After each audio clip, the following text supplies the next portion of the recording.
할렐루야. 다시 할렐루야. 아멘. 여러분, 예감 성가대가 찬양했던 것처럼 하나님은 우리와 함께 하십니다. 아멘이십니까? 정말 아멘이십니까? 우리가 성경을 봐서 우리는 결과로 알고 있죠. 구약 시대 때나 신약 시대 때나 믿음의 선조들은 수많은 어려움들 상황 가운데 닥쳤었습니다. 오늘 우리가 살아가는 상황과 마찬가지였다라는 것이죠. 근데 우리는 결과론적으로 알 수가 있습니다. 그들의 어려움 가운데 언제나 하나님께서 그들과 함께 하셨다라는 겁니다. 그 하나님이 오늘 여러분들과 함께하고 계십니다. 아멘이십니까? 그 하나님 붙드시고 이 세상 가운데 든든히 살아가시는 저와 여러분 되시길 간절히 소망합니다. 아멘. 여러분, 오늘날 사회는요, 끊임없이 더를 외치면서 우리를 바쁘게 몰아세웁니다. 잠시만 멈추어도 뒤처질 것 같은 불안감에, 그게 사회로부터 말 그대로 타의로부터든 그리고 내 스스로 자의로부터든 우리는 자신을 끊임없이 채찍질하면서 달려나갑니다. 그것이 일일 수도 있고요, 그것이 학업일 수도 있겠죠. 한국계 독일 철학자 한병철 씨는요, 오늘날의 현대사회, 우리 청년들이 살아가고 있는 사회를 어떤 사회라고 이야기하냐면 성과사회 그리고 피로사회라고 이야기를 합니다. 과거에는 사회가 이 규율과 또 금지로 사람들을 통제하면서 열심히 살아야 해, 열심히 돈을 벌어야 해, 우리가 맞춰놓은 이 틀 안에서 너희는 이렇게 저렇게 살아가야 해 라고 말했다면, 오늘날은 이 스스로가 성과를 내도록 끝까지 피로감을 주는 압박하는 사회가 오늘날의 사회라는 것입니다. 즉, 오늘날 사회는 우리에게 이렇게 얘기합니다. 할 수 있어, 할 수 있다. 여러분, 할 수 있다라는 말은 우리에게 좌절 가운데 있을 때 용기를 북돋아 주기도 하지만, 때로는 이 할 수 있다라는 말 때문에 우리를 지치게 몰아세울 때도 있다라는 것이죠. 한병철은 이를 보면서 이 긍정성의 폭력이라고 표현을 합니다. 긍정성의 폭력이요, 누가 시켜서가 아니라 스스로 더 잘하고 싶고 또 더 나은 성과를 내고 싶고 또 더 잘 살아보고 싶다라는 그 욕망에 사로잡혀서 결국에는 탈진에 이르게 된다라는 겁니다. 그래서 현대 청년들이 이 시대를 살아가면서 우울증을 겪고 또 수도 없이 반복되는 번아웃을 겪는 것, 이것은 현대사회의 병들은 자기 자신을 가해자인 동시에 피해자로 만드는 자기 착취의 결과물이다라고 진단을 해요. 여러분, 우리의 삶은 이처럼 너무나도 바빠서 여러분들의 삶을 한번 생각해 보십시오. 하루하루 얼마나 바쁜 삶을 살아가고 있습니까? 우리의 삶은 너무나도 바쁘고 너무나도 각박해서 우리는 쉬는 시간에도 멈춤의 시간을 견디지 못해 합니다. 잠시라도 여유가 생기면 스마트폰을 들고 SNS를 무한 스크롤하고 또 릴스와 쇼츠를 탐색하면서 시간을 채우지요. 그로 인해서 우리가 깊이 우리의 마음을 들여다보는 사색하는 시간, 그리고 자연의 경이로움을 느낄 수 있는 시간들, 그런 여유들은 우리의 하루하루 일상 가운데서 많이 사라져 있는 모습을 발견할 수가 있습니다. 하늘을 언제 올려다봤는지, 그리고 바뀌는 계절을 우리가 주변 사람들이 옷을 긴팔을 입었구나 해서 가을을 알아차리는 것이 아니라 주변에 낙엽이 떨어지고 낙엽이 물들고 그렇게 계절이 어떻게 바뀌는지, 어떻게 감지하고 있는지 모른 채로 우리는 인생을 바쁘게 살아간다라는 거예요. 우리는 바쁜 세상 속에서 마치 멈추는 일을 잃어버린 것 같이 살아가고 있습니다. 이러한 과잉 활동의 시대 속에서 하나님께서는 분명히 성경 말씀을 통해서 우리에게 말씀하고 계십니다. 우리에게 무엇을 허락하셨습니까? 안식을 허락하셨다라는 거예요. 안식을 허락하셨다라는 겁니다. 여러분, 안식이 무슨 뜻입니까? 한정대 말 그대로 편할 안에 쉴 식입니다. 무엇입니까? 편안하게 쉬라는 거예요. 편안하게 쉬어라. 그런데 하나님께서 말씀하신 이 안식은요, 이 단순히 우리가 쉬는 것을 넘어서 더 큰 의미를 우리에게 알려주고 계시다라는 건데요. 오늘 우리는 말씀을 통해서 우리가 살아가고 있는 이 성과 사회, 또 피로 사회 속에서 우리는 참된 쉼을 어떻게 회복하고 어떻게 그렇게 쉬면서 살아가야 하는지에서 함께 나눠보려고 합니다. 또 우리는 이 안식일에 무엇을 기억하면서 살아가야 하는지에 대해서도 말씀을 통해서 알아보길 원하는데요. 오늘 말씀을 좀 많이 찾을 겁니다. 여러분들 잘 체크하시고 나중에 또 보면 좋을 것 같아요. 여러분, 기독교의 교회력, 기독교의 교회력이라고 이야기하지요. 기독교의 중요한 기념일이라는 것입니다. 추수감사 주일도 있고 부활절도 있고 대림절도 있고 우리가 매주 드리는 주일이라고 부르는 안식일도 기념일로 들어간다라는 거예요. 여러분, 이 절기들을 우리가 이해하기 위해서는 구약 시대 때 하나님께서 유대 백성들과 관계를 맺으실 때 이 절기에 대해서 어떻게 말씀하셨는지에 대해서 우리는 분명하게 알고 있어야 한다라는 것입니다. 왜냐하면 기독교의 절기, 기념일은 거기서부터 하나님의 언약으로부터 시작되었기 때문입니다. 그러니 우리가 오늘날 지키는 교회력들을 의미에 대해서 명확하게 이해하기 위해서는요, 하나님께서 어떤 목적으로 이 날들을 지정하셨고 지키라 하셨는지 파악할 필요가 있다라는 거예요. 그럼 처음 안식일이 등장하는 것이 어디입니까? 우리가 잘 알고 있듯이 안식이라는 단어가 등장하는 것은 창세기 2장 2절에서 3절까지 말씀입니다. 창세기 2장 2절에서 3절까지 말씀 제가 읽도록 하겠습니다. 하나님이 그가 하시던 일을 일곱째 날에 마치시니 그가 하시던 모든 일을 그치시고 일곱째 날에 안식하시니라. 하나님이 그 일곱째 날을 복되게 하사 거룩하게 하셨으니 이는 하나님이 그 창조하시며 만드시던 모든 일을 마치시고 그날에 안식하셨음이니라. 아멘. 여러분, 창세기에서 확인할 수 있는 안식이 있습니다. 두 가지인데요. 하나는 말 그대로 쉬셨다라는 거예요. 안식했다라는 겁니다. 그리고 두 번째는 그날을 복되게 하셨고 그날을 거룩하게 하셨다라는 겁니다. 쉬셨고 그날에게 복을 더하셨고 그리고 그날을 거룩하게 하셨다라는 겁니다. 어떤 뜻입니까? 여러분, 거룩이 무엇입니까? 구별하셨다라는 거예요. 구분되었다라는 것입니다. 여러분, 안식일에 대한 표현이 또 어디에 등장하게 되냐면 지난주 우리가 모세의 분노를 이야기하면서 모세가 그 백성들 앞에서 깨뜨렸던 그 두 개의 돌판, 그 십계명에서도 확인할 수가 있습니다. 그 십계명에 대한 네 번째 계명을 이야기하고 있는 출애굽기 20장 8절에서 11절까지 말씀인데요, 우리 한 절씩 교독하고 마지막 11절 말씀 함께 읽도록 하겠습니다. 제가 먼저 8절 말씀 읽도록 하겠습니다. 안식일을 기억하여 거룩하게 지키라. 일곱째 날은 네 하나님 여호와의 안식일인즉 너나 내 아들이나 내 딸이나 내 남종이나 내 여종이나 내 가축이나 내 문 안에 머무는 객이라도 아무 일도 하지 말라. 함께 읽겠습니다. 시작. 이는 엿새 동안에 나 여호와가 하늘과 땅과 바다와 모든 것을 만들고 일곱째 날에 쉬었습니다. 그러므로 나 여호와가 안식일을 복되게 하여 그날을 거룩하게 하였느니라. 아멘입니다. 창세기에서 하나님께서 안식일을 지키셨던 것에 대한 명확한 이야기가 출애굽기 네 번째 계명에 정확하게 적혀 있다라는 거예요. 안식일을 기억하고 안식일을 거룩하게 지켜라. 여러분, 내용을 보니까요, 창조하신 하나님에 대한 기억으로서 안식일 준수를 우리에게 명하고 있다라는 겁니다. 심지어 네 남종이나 여종이나 네 집에 있는 가축이나 네 집에 문안하고 있는 그 모든 객들에게도 안식일을 거룩하게 지키게 해라 라고 이야기를 하면서 이 안식일은 그저 개인적인 쉼을 넘어서 사회적이고 경제적인 쉼까지 확대되고 있다라는 것을 우리는 말씀을 통해서 알 수가 있다라는 거예요. 여러분, 그리고 이 안식일에 대한 규례가 신명기로 넘어오게 됩니다.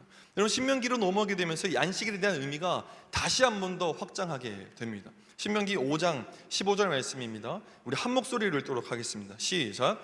너는 기억하라. 네가 애굽 땅에서 종이 되었더니 내 하나님 여호와가 강한 손으로 편팔로 거기서 너를 인도하여 내었더니 그러므로 내 하나님 여호와가 내게 명령하여 안식일을 지키게 하느니라. 아멘. 아멘이십니까? 아멘. 여러분, 창세기부터 시작해서 모세의 율법까지로 넘어오면서 안식이라는 개념은요, 단순히 개인에 대한 쉼, 개인에 대한 휴식을 넘어서 더 확대되어서 공동체의 쉼, 사회적인 쉼, 경제적인 쉼에 대한 확대를 넘어서 해방과 자유로서의 의미로 확대되었다라는 것을 확인할 수가 있습니다. 또 쉬어도 되고 안 쉬어도 되고가 아니고 하나님 백성들이라면 마땅히 지켜야 하는 언약 수행의 표징으로 확대되고 있다라는 거예요. 지켜도 되고 안 지켜도 되고가 아니고 하나님의 백성이라면 기억하고 지키라 라고 말씀하고 있다라는 겁니다. 여러분, 왜 하나님께서는 그냥 쉬라 라고 이야기하시면 되는데 이 안식일을 기념하고 지키라 라고 명령하셨을까요? 우리가 살펴본 창세기 2장 2절에서 3절 말씀을 보면 하나님께서 안식일을 지키셨다라고 말씀하신 것이 아니고 안식하셨다라고 이야기를 하셨습니다. 그럼 그들도 그냥 안식해라 라고 이야기를 하면 되는데 왜 그것을 기억하고 지키라고 율법에까지 적으면서 이것을 어기면 이스라엘 백성들로부터 분리되고 죽음에까지 이르게 하는 그 법으로 삼으시면서 안식일을 지키라고 명령하셨느냐라는 겁니다. 여러분, 그 안식일을 율법으로 못 박았다라는 것은, 하나님께서 안식일을 지키라라고 명령하셨다라는 것은 그 이전에는 안식일을 지키지 않았다라는 겁니다. 우리는 주일날 나와서 이렇게 안식일을 지키고 주일을 지키며 살아가지만 이스라엘 백성들은 이 말씀을 받기 전까지는 안식하지 않았다라는 거예요. 그 말씀을 확인하기 위해서는 우리는 첫째 계명과 이 둘째 계명에서 그 힌트를 찾을 수가 있습니다. 여러분, 첫째 계명과 둘째 계명이 무엇입니까? 첫 번째 계명입니다.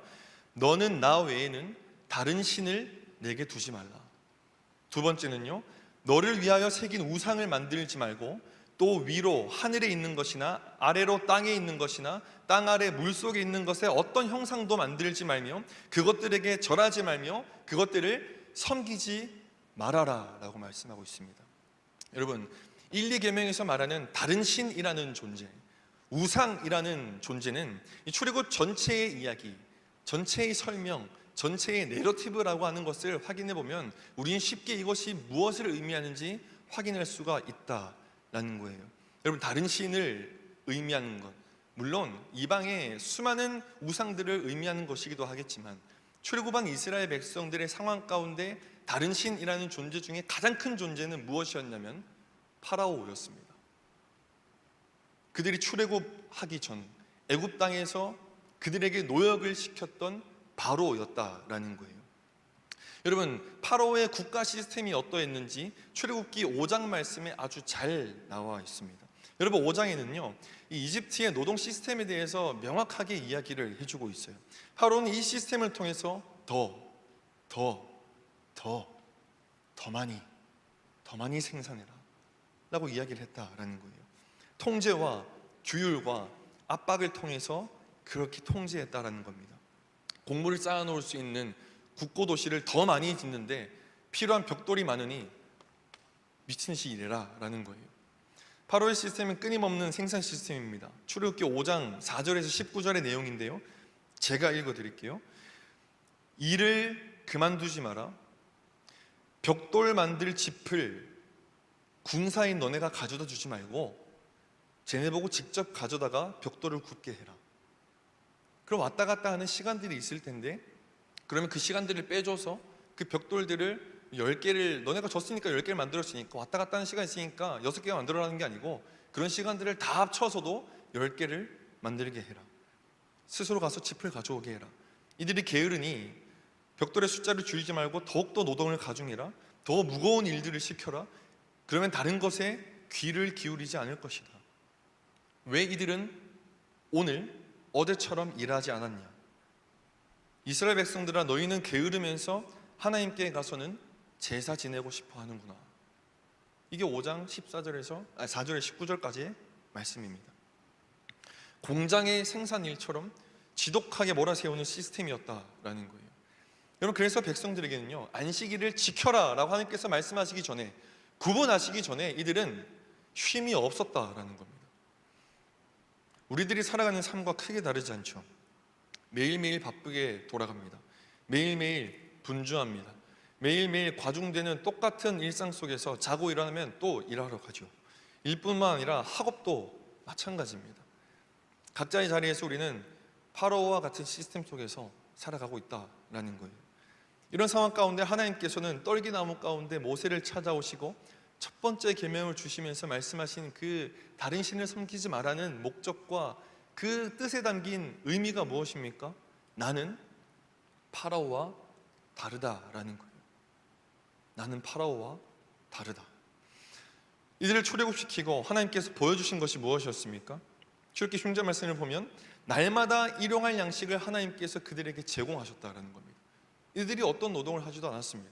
하나님께서 이들을 찾아가 주셔서 이들이 하루하루 먹을 수 있는 일용할 양식을 주님께서 허락하셨다라는 거예요. 그리고 이때 법이 있었습니다. 어떤 법칙이 있었냐면 하루 먹을 것의 그 이상의 것을 저장하지 못하도록 했다라는 거예요. 그런데 단 하루는 그게 허용이 된 날이 있었습니다. 언제였습니까? 여섯째 날이었습니다.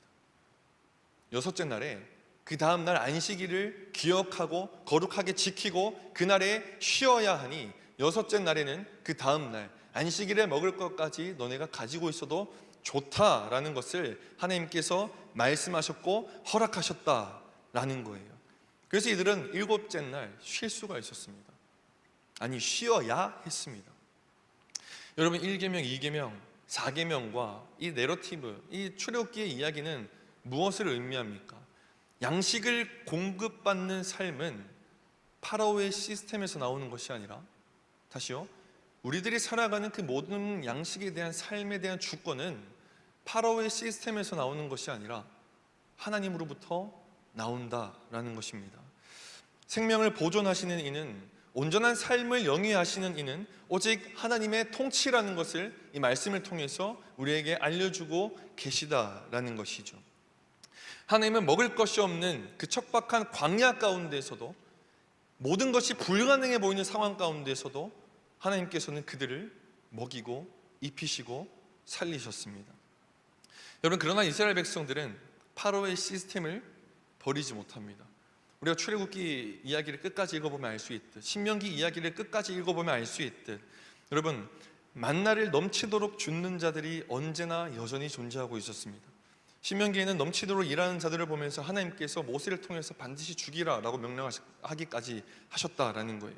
호세아 시절에도 또 아모스 시절에도 마찬가지였습니다. 여러분, 아모스 8장 5절 말씀입니다. 우리 한 목소리를 읽도록 하겠습니다. 준비 시작. 너희가 이르기를 안식일이 언제 지나서 우리가 밀을 내게 할꼬 에바를 작게 하고 세게를 하여 거짓 저울로 속이며. 아멘.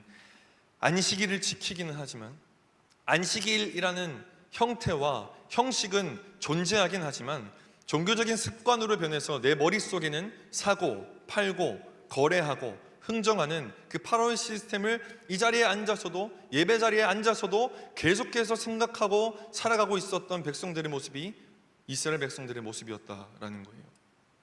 내 시간을 어떻게 더 날 위해서 사용해 볼까? 어떻게 하면 날 위해서 더 의미 있게 사용해 볼까? 일적인 것, 내 개인적인 것, 계속 욕심을 내면서 잠시도 쉬지 못하고 잠시도 내려놓지 못하고 그렇게 계속해서 안식 가운데 다른 것을 생각해 나가는 것. 오늘날 우리들의 모습도 마찬가지입니다. 예배드리러 나온 이 시간에도, 주님의 성소 가운데 안식일을 지키러 나온 이 자리 가운데도 주님의 음성과 주님의 쉼에 집중하기보다는, 그렇게 거룩하게 구별되기보다는 찬양을 하면서도 이 설교 말씀을 듣는 이 순간에도, 그리고 이 말씀을 듣고 하나의 말씀을 듣고 결단하는 그 기도의 시간에도 우리 머릿속은 다른 생각에 푹 젖어 있습니다. 마치고 뭐하지? 마치고 누구랑 저녁 먹으러 가지? 오늘 해야 할 일은 뭐지? 내일을 위해서 내가 오늘 준비해야 되는 것은 무엇이지? 안식일에 이 자리에 앉아있긴 하지만 여전히 내 머릿속은 파라오의 시스템으로 가득하다라는 거예요. 하나님의 성소에 와서도 우리는 쉬지 못합니다. 여러분, 이런 파라오의 시스템으로 가득한 우리들의 모습, 무엇이 우리를 이렇게 만들어갑니까? 정답은 이미 파라오의 시스템에 적혀져 있죠. 탐심입니다. 우리들의 욕심이다라는 거예요. 더 많이 담으려고 하고, 더 많이 가지려고 하고, 더 많이 내가 성취하려고 하는 것. 여러분, 십계명의 말씀이 무엇입니까? 내 이웃의 집을 탐내지 마라라는 겁니다. 내 이웃의 집을 탐내지 마라. 여러분, 탐심은 개인만을 무너뜨리는 것이 아니라 주변의 이웃도 무너뜨리게 되지요. 앞서 출애굽기 말씀, 이웃과도 함께 해야 한다라는 그 안식일을 이스라엘 백성들은 전혀 지키지 못하고 그 모든 것이 파괴되어 살아가고 있었다라는 겁니다. 여러분, 하나님께서는 이 안식일에 대한 이야기를 나누실 때에 출애굽기와 신명기와 또 민수기 말씀을 통해서 이 안식에 대한 이야기를 하실 때에 이웃에 대한 강조를 굉장히 많이 하고 계시다라는 것을 우리는 확인할 수 있다라는 거예요. 여러분, 방금 읽은 십계명도 그냥 탐내지 마라라는 것이 아니고 내 이웃의 것을 탐내지 마라라고 말씀하고 계시지 않습니까?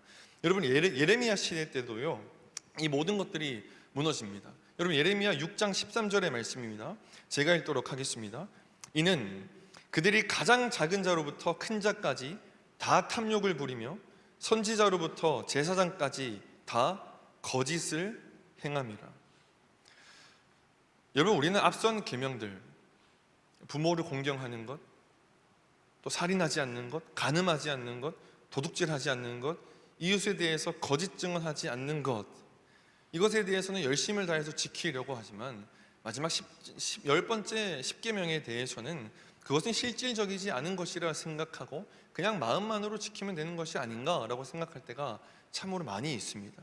여러분, 그러나 성경에서 분명히 탐욕에 대해서, 탐심에 대해서 분명하게 이야기하고 있습니다. 골로새서 3장 5절 말씀입니다. 우리 한 목소리로 읽도록 하겠습니다. 함께 읽겠습니다. 시작. 그러므로 땅에 있는 지체를 죽이라. 곧 음란과 부정과 차욕과 악한 정욕과 탐심이니 탐심은 우상숭배니라. 탐심은 우상숭배니라. 여러분, 1계명, 2계명이 무엇이었습니까? 다른 신을 섬기지 마라는 것이었습니다. 그 다른 신이 무엇이었습니까? 파라오의 시스템이었습니다. 그 파라오의 시스템이 뭐를 의미합니까? 탐심을 의미하고 있습니다. 10계명의 처음과 끝이 무엇입니까?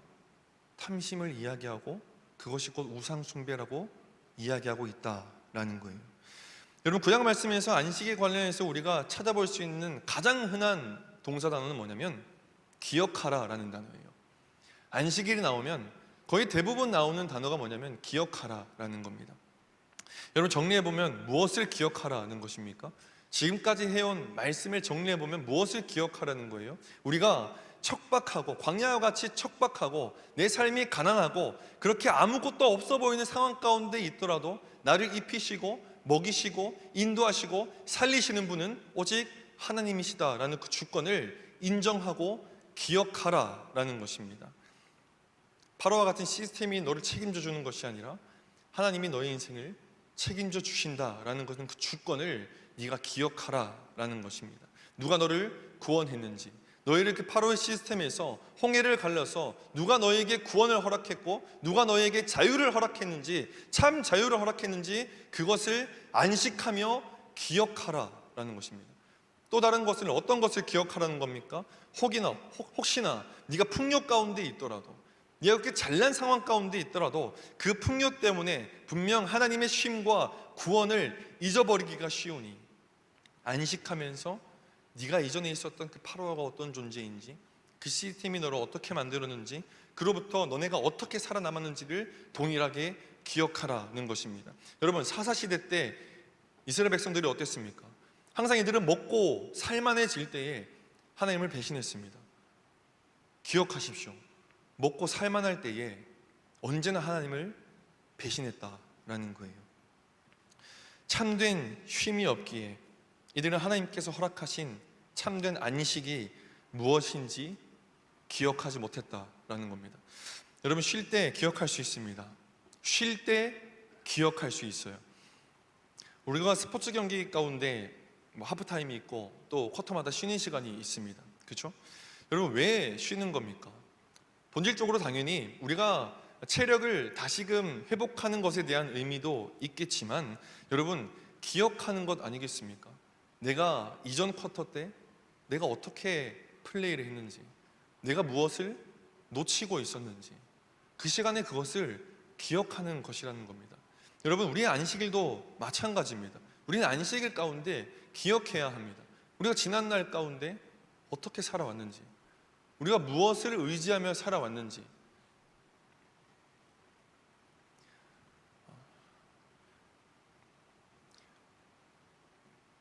주일날 안식일 가운데 나올 때 수없이 많이 고민이 드는 청년들이 있을 겁니다. 하나님을 선택해야 되는가? 아니면 공부를 선택할 것인가? 놀러 가는 것을 선택할 것인가? 그런 고민 가운데 이 자리에 하나님을 선택해서 나온 분들이 계실 것이고, 그리고 그것을 선택하지 못해서 이 자리에 없는 청년들도 분명히 존재할 겁니다. 우리는 기억해야 합니다. 쉴 때 기억할 수 있다라는 거예요. 그 구원의 기쁨이 어디서 오는지, 참된 자유가 어디서 오는지 말입니다. 여러분, 우리는 앞서 시편 73편 말씀을 읽었습니다. 오늘 이 말씀을 하고 말씀을 마무리하려고 합니다. 여러분, 이 아삽이라는 사람이 73편의 글을 썼어요. 아삽이 악인의 형통을 보면서 얼마나 심하게 흔들렸는지를 살펴보면서 말씀을 맺으려고 하는데요. 여러분, 그는 2절 말씀을 보면요, 그 악인들의 형통을 보면서 나는 거의 미끄러질 뻔했다라고 이야기를 합니다. 그리고 그들의 잘됨을 보면서 뭐라고 이야기하냐면 질투납니다 라고 이야기를 해요. 내가 그들을 보면서 질투했습니다. 하나님, 여러분, 질투가 왜 일어나는 겁니까? 내 마음 가운데 욕심이 있기 때문에 일어나는 거 아닙니까? 내가 가지지 못했기 때문에, 내가 오르가라기 때문에, 내가 그만큼 더 가지고 싶기 때문에, 그들이 가졌기 때문에 나와의 격차에 의해서 내가 그 질투가 나는 거 아니냐라는 거예요. 난 이렇게 열심히 예배드리고 있는데 그들의 악인들은 교회 근처에도 얼씬저걸거리지 않고, 그럼 내가 그것을 보니 배는 아프고 그 시스템과 하나님의 주권 사이에서 미끄러질 뻔했다라는 것이 아삽이 가지고 있는 고백의 의미라는 겁니다. 부러운 거죠. 여러분, 악인들의 부와 힘을 바탕으로 거만하게 행동했습니다. 하나님을 대적했고요, 하나님을 비방했습니다. 문제는요, 이 73편 10절에서 11절 말씀을 보면 하나님의 백성들까지도 이들 곁에 서서 이들의 유혹에 넘어가서 하나님을 배반하고 악의 무리에 모여들었다라고 이야기를 하고 있습니다. 그리고 이것을 본 아삽은 자신이 의롭게 살아온 것에 대해서, 자신이 예배자로 살아온 것에 대해서 헛됨을 느끼고 있다라는 것이죠. 그런데 이런 깊은 회의와 실족의 위기 앞에서 아삽의 삶의 결정적인 전환점이 찾아옵니다. 그것이 바로 오늘 함께 읽은 본문 말씀 17절 말씀입니다. 우리 17절 말씀 우리 한 목소리로 마음을 다해서 함께 읽도록 하겠습니다. 함께 읽겠습니다. 준비 시작. 하나님의 성소에 들어갈 때에야 그들의 종말을 내가 깨달았나이다. 다시 한 번 더 읽도록 하겠습니다. 함께 읽겠습니다. 시작. 하나님의 성소에 들어갈 때에야 그들의 종말을 내가 깨달았나이다. 여러분, 성소라는 것이 어떤 곳입니까? 하나님의 말씀이 있는 곳입니다. 여러분, 성소라는 곳이 어떤 곳입니까? 하나님의 평안이 있는 곳입니다. 우리가 성소로 오는 이 안식일이라는 것이 어떤 의미를 가지고 있습니까? 모든 주권이, 나의 모든 주권이 하나님께 달려있다라는 겁니다. 여러분, 그렇습니다. 우리가 안식일답게 지키지 못하고 세상의 욕심을 따라 살아갈 때 탐심이라는 것은 거짓된 욕구들이 우리를 지배하기 시작합니다. 안식일은 바로 이러한 우상 숭배와 탐심에 대한 초점을 맞춘 거짓된 욕구들을 비판하고 거기에 맞서 싸우는 저항이 담겨 있는 것이 바로 우리가 오늘 지키는 안식이다라는 거예요. 여러분, 안식일은 우리가 누구의 백성인지, 다시요, 안식일은 우리가 누구의 백성인지, 우리의 참된 정체성을 우리 안에 받아들일 수 있게 만드는 기회라는 것입니다. 안식일이 없는 실존은 우리 마음대로 살아갈 국리만을 만들고 결국 17절 말씀과 같이 파멸로 이끌게 만든다라는 거예요. 사랑하는 청년 여러분, 하나님의 성소로 들어갈 때에야, 하나님의 성소로 들어갈 때에야 우리는 비로소 우리를 지배하던 세상의 논리와 탐심으로부터 해방됩니다. 아삽은 모든 것을 깨달은 후에 위대한 고백을 합니다. 그는 9절에서 악인들이 하늘과 땅을 호령하는 것처럼 보였던 모습 때문에 내가 잠시 흔들렸지만 이제는 하늘과 땅에서 주 외에 누가 내게 있으리요? 라고 고백합니다.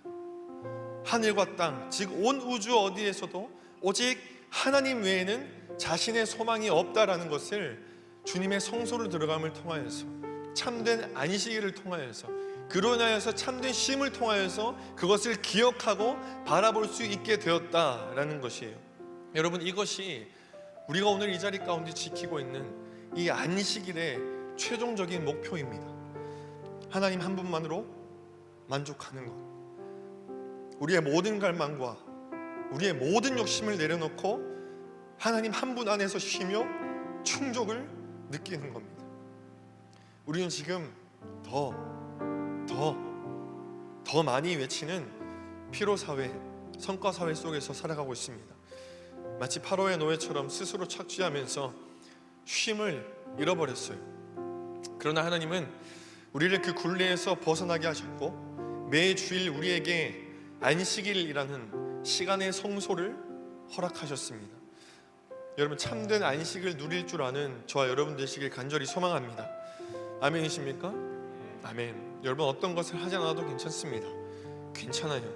무엇을 하기보다 우리의 걱정과 쉼을 이 자리 가운데 주님의 십자가 밑에 다 내려놓고 우리를 구원하신 주님 앞에, 파로의 시스템에서 구원하신 참된 자유를 허락하신 예수 그리스도의 십자가 앞에 우리가 있는 그대로 참된 믿음을 보유한 채로 그대로 편안한 쉼, 말 그대로의 안식을 누리셨으면 좋겠습니다. 여러분, 이 이야기하고 함께 찬양하길 원하는데요, 여러분, 짧은 시간 제가 수많은 이야기들을 하면서 구약시대 때 하나님께서 언제 안식을 말씀하셨고 언제 안식일을 지키라 말씀하셨고 그것이 우리에게 어떤 의미를 가져다 주는지에 대한 말씀을 나눴습니다. 그런데 여러분, 안식일은요 분석되어지는 것이 아닙니다. 아니, 어떻게 보면 기독교의 신앙은 분석되어지는 것이 아니에요. 의무와 짐이 아니다라는 겁니다. 하나님의 온전한 선물입니다. 하나님께서 여러분들에게 쉬라고 선물로 주셨다라는 거예요. 여러분, 우리가 선물을 누가 분석을 합니까? 하나님께서 주신 그 은혜와 하나님께서 주신 그 사랑과 하나님께서 주신 그 편한 안식에 대한 그 약속이 우리에게 선물로 가져다 줬는데, 선물로 다가왔는데 누가 그 선물을 분석하냐라는 거예요. 선물을 받았다면 우리가 해야 될 것은 무엇입니까? 그냥 하나님 앞에서 그 선물을 가지고 감사를 가지고 기쁨을 가지고 그냥 누리면 되는 겁니다. 아멘이십니까? 여러분이 안식을 누리시길 바랍니다. 아멘이십니까? 아멘. 그리고 여러분, 감사하면 되고요, 경험하면 되는 겁니다. 제가 과감하게 얘기하였습니다. 여러분, 안식일을 경험한 자만이, 참된 안식을 경험한 자만이 안식할 수 있습니다. 무슨 말인지 이해하셨습니까? 참된 안식, 내 모든 파로에 대한 시스템을 내려놓고 주님만 의지하며 참된 안식을 경험해본 자만이 주님 앞에서 다시금 안식을 바라보며 안식을 선물로서 받아 누릴 수 있다라는 것입니다. 여러분, 그리할 때 기억하십시오. 그렇게 우리가 안식을 지키면서 하나님 앞에서 하나님의 주권을 인정하고 하나님의 안식을 누리며 살아갈 때에 우리가 안식일을 지키는 것이 아니라 안식일이 여러분을 지켜줄 겁니다. 아멘이십니까? 아멘. 우리 이 고백 가지고 마지막 28절 말씀 함께 읽고 함께 찬양하며 나아가도록 하겠습니다. 함께 읽겠습니다. 하나님께 가까이함이 내게 복이라. 내가 주 여호와를 나의 피난처로 삼아 주의 모든 행적을 전파하리이다. 아멘. 우리 함께 주의 성소로 찬양하며 나아가도록 하겠습니다.